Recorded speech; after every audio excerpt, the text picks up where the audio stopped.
बीडमध्ये ट्रेन आली त्याच्या मला खूप खूप आनंद आहे, पण याचा पूर्ण श्रेय माझे सासरे माननीय गोपीनाथ मुंडे आणि आता जे श्रेय आहे पूर्ण बजरंग बाप्पाला जात आहे. क्योंकि सगळ्यांना माहिती आहे की आज जरी ये भाऊ बहीण तिकडे असते तो आज गेले 45 वर्ष झाले पण ट्रेन आली नाही.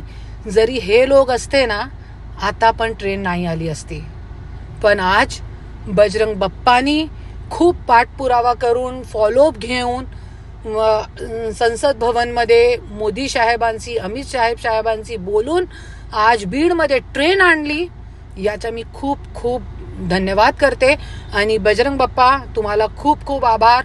आमचे बीडवासियांचा तुम्ही खूप खूप साथ दिला त्याच्यासाठी मी खूप खूप आभार मानते तुमचा. खूप खूप धन्यवाद. मोदी साहेबांचा धन्यवाद, अमित साहेबांचा धन्यवाद आणि आमचे बजरंग बाप्पाचा धन्यवाद. आणि आज माझे सासरे माननीय गोपीनाथ मुंडे साहेबांची आत्माला पण खूप शांती भेटली असेल आणि त्यांचा पण मी खूप खूप आभार मानते. आणि खूप आनंद वाटला. ट्रेन चालू झाली.